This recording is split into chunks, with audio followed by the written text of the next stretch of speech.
Welcome back, book pals.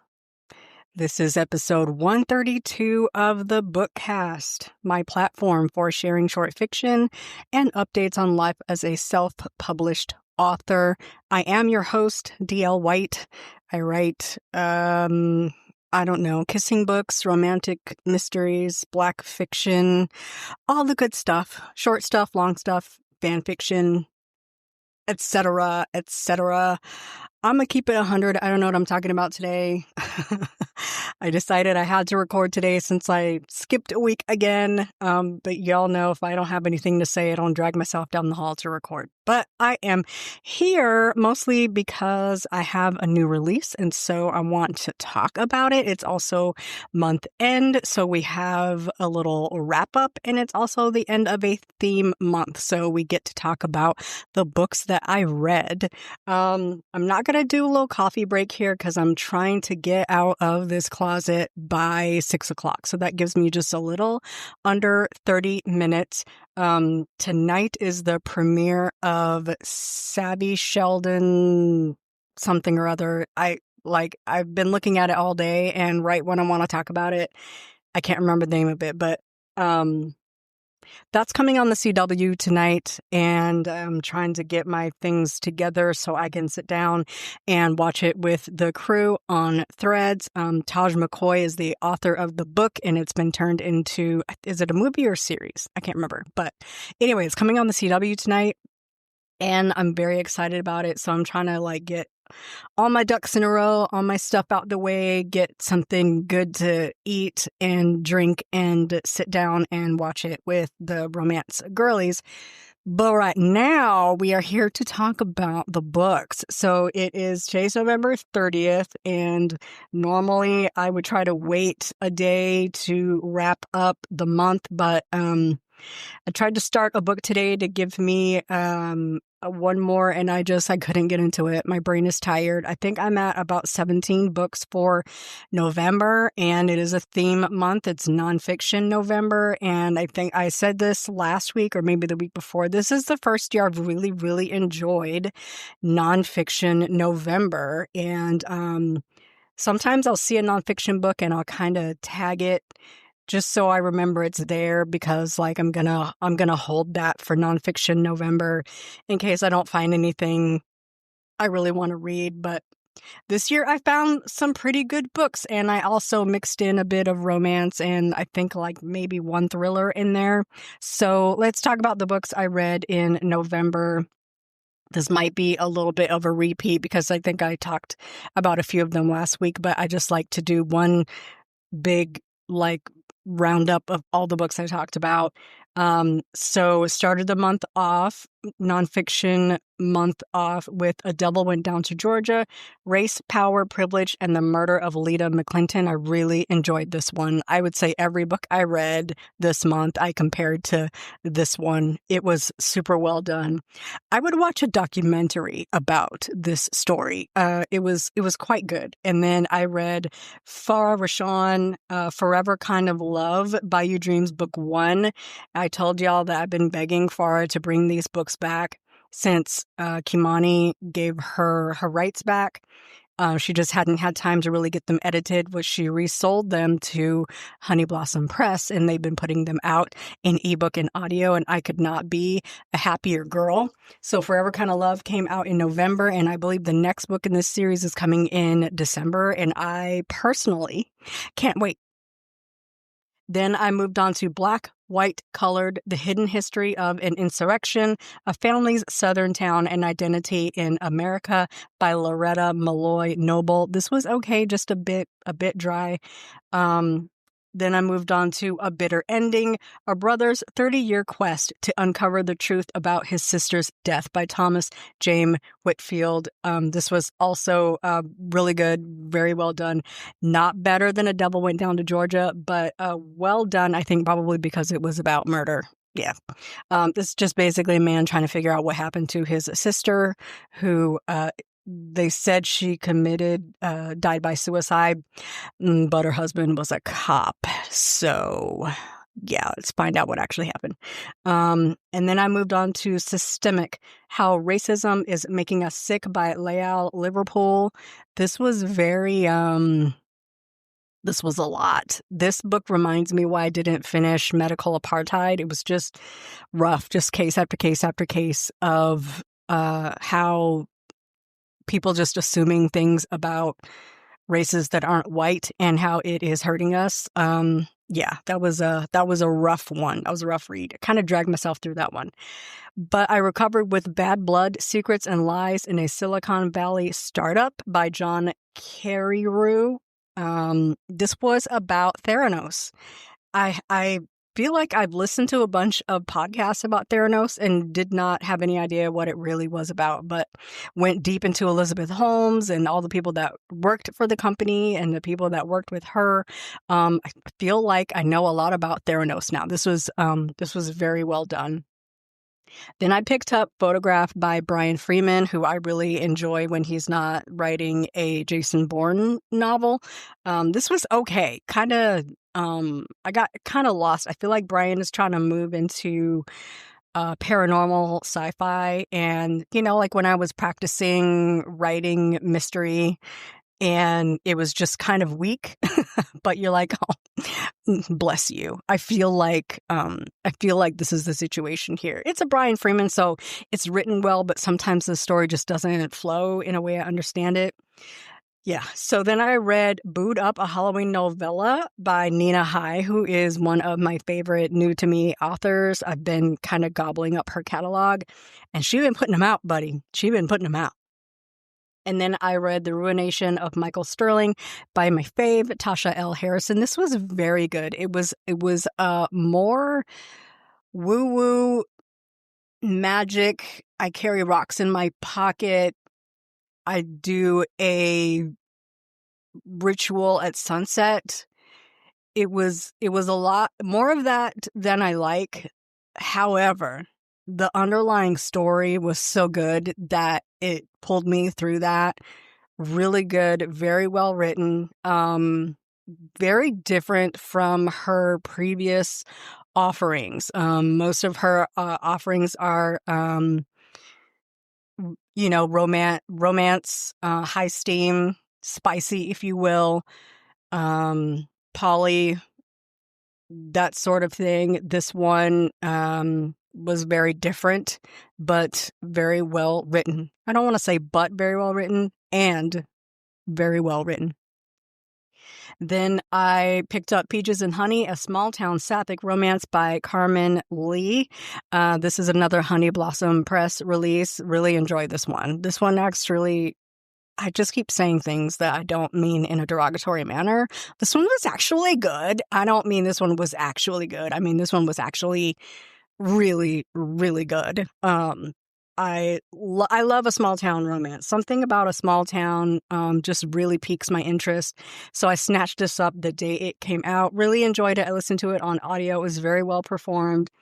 Then I was on TikTok one day and I saw CBS Sunday Morning had a report on the working poor, the people who are poor and in poverty. And we're hearing so much about SNAP being cut and how most of the recipients of SNAP are people that work. They just don't make enough to, pay for life and food.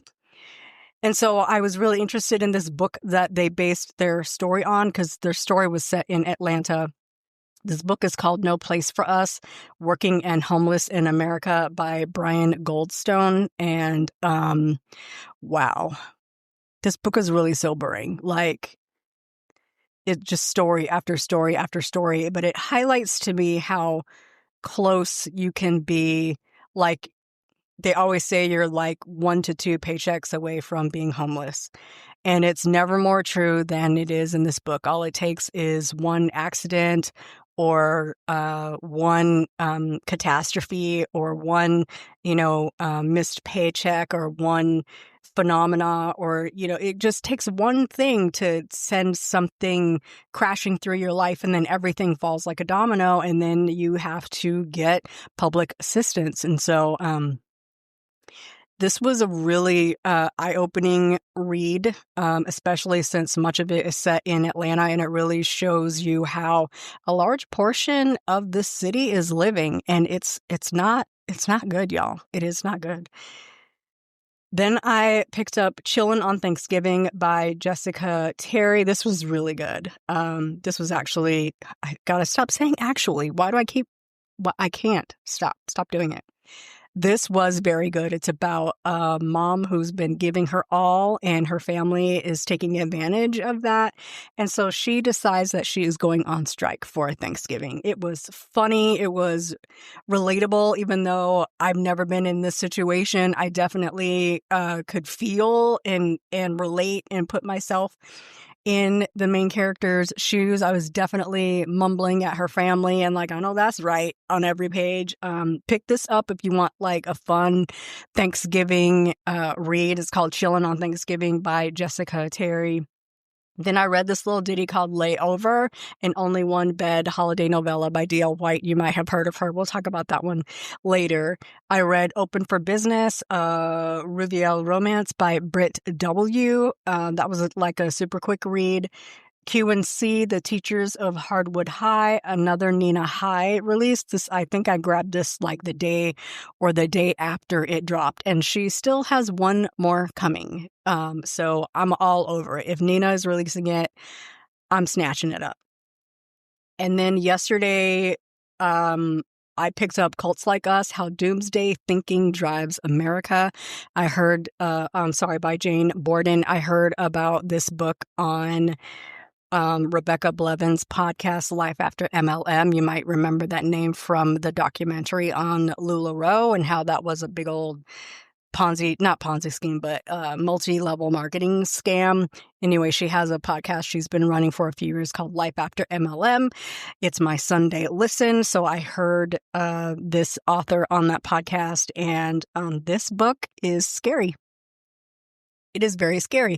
If you've read anything on like QAnon, or if you've read anything on how, again, multi-level marketing and pyramid schemes and cults and systems of belief control a lot of society, nay, the world, including government and our politics, this will ring familiar to you. It was very eye-opening. It was a bit of a scary read to sort of recognize the patterns that you see and pick them up in things that are happening today, like recently in this current administration. So I would say pick this up if your nerves aren't bad.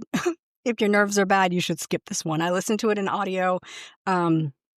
Yeah, so I wanted to grab something else to sort of cleanse my palate, but I picked up a thriller that just wasn't working for me, and I was like, you know what? Never mind. Never mind. I'm gonna watch TV. So what I actually did was I picked up a copy. I picked up Home for the Holidays, which was my 2023 holiday novella, and I started reading that just because I've been in the mood to read it. So that's kind of how I cleansed my palate. On the writing front, so Decorative Board season came out in early November, and that one's doing okay. It looks like I have sold 17 copies of that. So, for a holiday short, that's like 15,000 words. It's like, I don't really set an expectation. I just want it to be out, and I want it to, it's meant to be evergreen. So every year around the harvest season, I'm going to pop up the link to this book and be like, hey, I wrote a holiday short. Come snatch it up right here. I get new readers every day. I grab new readers every year. There are a lot of people that have never read my books, and these 99-cent, $1.99, $2.99 books are a great introduction to my catalog. And so one of my goals for doing the holiday themed novellas was to start writing short, just write, put out a bunch of short fiction books so that I'm not writing, 99,000 words, 110,000 word books anymore. but also just to have like these quick bites out that people can get an idea of what I write and how I write, and see if they like my style, my voice, my manner of presenting myself to the world. So Decorative Board season came out, and then I released Layover first to my newsletter. The newsletter from now on is getting the link first, which means I have to strategically plan when I put stuff out, because the newsletter has to get it 24 hours before everybody else does. So the newsletter got it Thursday, and then I put it out Friday afternoon for the masses. So, and only on my website. So it is exclusive to the Books by D.L. White store. And then this week I will start loading it up to the retail sites. That's the rhythm that I want to be striking with everything I put out. The newsletter gets the link first. They get a private link that you can't access unless you have been sent the link. And then it goes live on my store, and it is exclusive to my store until I decide that it is time to go up on the retail sites. I know some authors like Alexandria House have a monetary goal that they said it doesn't go up on retail until they hit a certain amount on their store. I don't really sell like that, and so I don't know if I can do that. It would like never hit retail if I had that kind of goal. But we'll see. I would like to work towards that kind of thing. Like get to a point where I'm selling so well direct that I can hit a monetary goal before it heads over to libraries and retail. But I do direct to Amazon, Google Play, and my store, and then Drafted Digital serves everybody else, all of the subscription places like Everand, Fable, whatever, and also libraries, which feeds Libby and Hoopla, etc. So I am, really always still refining my sales process, and how I do things seems to be working, albeit slow, but working. I did break $100 for the month, so that is very good. It's the last day of the month, so between I'm looking at scribe count, which for some reason hasn't been picking up Drafted Digital numbers.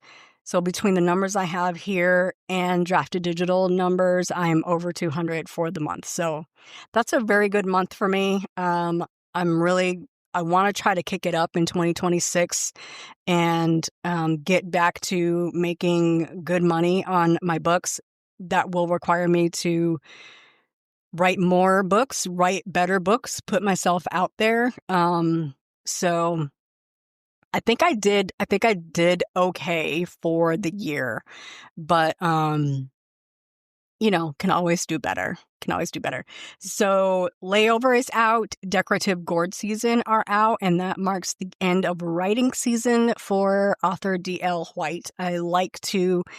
A new thing I'm doing is to take December off, get everything all written in the fall so it can release November, December, and then I can promote, but I don't do any writing. I know for me, when I am writing a lot, as I have been this year, I think I put out 6 projects in 2025.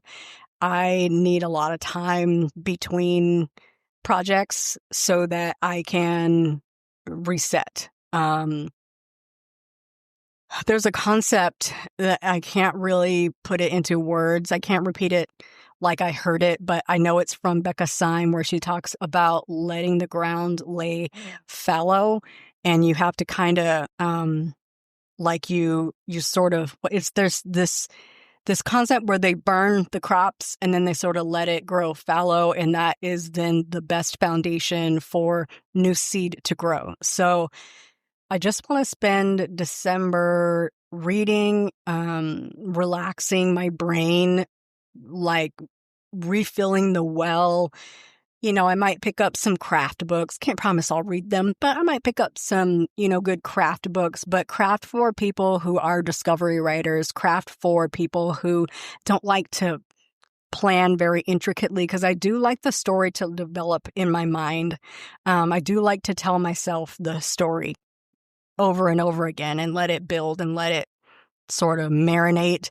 So then I add on and add on and add on and flesh out and primp and plump until it's time to turn it over to my editor who makes it shine. So I will be off the pen or off the computer until I'm planning on February, but there's a 20K in 5 days at the end of January, so we'll see. I have been trying to get the next Potter Lake novel out, and it just isn't gelling in my mind. So I might be thinking on how to get that out, and I just also feel like maybe it's just not time to write it. I've been trying to write Still I Rise for 3 years, and it's just not coming. Like I have, as usual, I have my usual 8 chapters, and then it kind of falls apart, and like I don't know how it ends. I don't, so I really need to like be thinking on that and how to work on that, and also, come up with some new ideas for shorts I want to write, doing more short fiction. Also in 2026, trying to share more short fiction and putting some of my books in audio. I experimented this year with recording my own audio. I don't think they sound too bad. I did audio for A Calculated Risk, for Drinks at Minx, and Grumpy Valentine. And I think they turned out good. I priced them lower because I'm not a professional, but they're out there. They're like $5, $5.99 or whatever. And you can get those wherever you get audiobooks. Some of them aren't up at Spotify yet, and I'm not worrying about it. But there are on like Chirp and Everand. And also they're not on Audible. I pulled my books from Audible because I'm tired. I'm tired of them. And I know the people are stuck on Audible, but they're also for sale at my website. And so you can always listen to them through BookFunnel. That reminds me, I bought a book on BookFunnel yesterday, an audiobook. So maybe I can slide that one in for one more book for November. That would give me 18 books, which is an even number, which I know makes Kay very happy. As far as anything else, tomorrow's December 1st, which is wild, absolutely crazy. Thanksgiving is over, which means it was time to decorate my first house for the holiday. So a friend of mine gave me a generous gift card, and so I spent that picking up objects here and there. I got a tree, I got decorations, I got lights, I got little snowflake decals to put on my windows. And so I just have spent this Thanksgiving holiday getting my house looking all festive. It's very, very pretty. On my banister upstairs, I have these, I don't know, mulberries or whatever. They look like mulberries. It's like a string of white berries. And then I have these 3 battery-powered lights. They look like flickering candles, but they're actually lights. I'm still traumatized from the smoke alarm going off, so I don't want to light any candles right now. But they're battery powered, so I put those up on my banister because I wanted that to look a little bit festive. And then in my office, I have lights around the window, and then I have like a little faux plant that sits behind me, and so I strung some lights through that. So that will look very festive while I am on my Teams calls for work. And then downstairs, I got a tree. I have an 8-foot tree, and it's got all manner of bulbs and ornaments on it, different sizes. I went with like gold, cream, silver, so it goes with the rest of the motif of my living room. I just mainly went with a lot of golds. And I have the tree skirt, and then I had put lights up around the front window, and I positioned the tree so you can see it through the front window as you drive past the house. And then I got a wreath. It's like a real live tree wreath to put on the front door, and a festive holiday mat. I feel like I'm the only person in the neighborhood that has decorations up. And I'm going to need the rest of the neighborhood to get on it because I'm in the holiday spirit. So, you know what I'm saying? So anyhow, that's what's going on at this house, and any opportunity I have to be at home and stay at home, I will be taking it. So, just so I can enjoy my mortgage and all of this festivity and joy I have going on here. So I'm going to spend December like I'm way behind on TV shows. I haven't watched Matlock in like 4 weeks. I don't know. Matlock, Elsbeth, although they probably skipped it this week. But I have been keeping up on other stuff. Watson has been really good this season. I'm still mad they canceled Equalizer, but Watson's been good. Sheriff Country, I just started watching. Brilliant Minds has been really good. What else have I been watching? I watched something on Netflix. Oh, The Beast in Her, The Beast in Me with Claire Danes. Holy moly. Really good. Really, really good. Go watch it. It's a thriller. It's very good. And then a couple other things I didn't know anything down, but I just been, dipping in and out here and there, watching whatever. I love a documentary. I like a thriller. I like it like an action movie. I am not much for a rom-com or a drama, but I'm just gonna spend December decompressing and trying to get ready for 2026. Speaking of 2026, I almost always get an always fully booked planner from Little Inklings Design. And this year I was so busy with work that I missed the drop. And it's limited time. They won't do another run. They might have some extras that they'll put on sale this week. So I'm going to try to snag one. But if I don't, I got one from Be Rooted, which is a Black woman-owned company that I am going to use in 2026. But I feel like I'm gonna miss. I feel like I'm gonna miss my always fully booked. The thing about that is I don't use any of it except the monthly calendar and the wrap-up page. And so spending $60 on a planner to only use 12 pages of it is just a lot. I don't use all the pages. I think they're neat. I just don't use them. So I got one that will serve the purpose I need. It's dated, which is a must for me. I hate an undated agenda. I don't want a bullet journal. I don't want to create a journal. I want it created for me. I want it to be ready to use. So I did get that, and it's super cute. It's got Black women on the front, so I'm excited. I'm excited to use it. I just know I'm going to miss my fully booked planner. Anyhow, so I've got 2 minutes to wrap this up. So thank you for joining me for today's rambly, updatey podcast. Go grab Decorative Gourd Season. It's fun. Go grab Layover. It's steamy. I really like Layover. I worked on Layover much longer than I worked on Decorative Gourd Season. That was just something that popped up in my head, and I was like, yeah, we're writing this, we're putting it out. Go. Boom. I really enjoyed Layover. I think it came out very well. Anything else out there? I have a whole bunch of holiday novellas, booksbydlwhite.com/holiday. I even have a bundle so you can get them all the winter holiday novellas, so it doesn't include Grumpy Valentine or Clover. Snatch it up, $9.99 for like a whole bunch of winter holiday novellas. You cannot beat that with anything. $5.59. Okay, so thanks for joining me. I have to go because I have a ton of things to do, and not really, because I like it that way. 6 o'clock. Okay. Bye. booksbydlwhite.com/bookcast/132 is where you will find all of the show notes. booksbydlwhite.com/link in bio is where you will find all of the important links, even links to reach out to me, all of the good stuff, all the important stuff that I think you should be looking at. So, have a superlative week, and we'll talk soon. Bye-bye.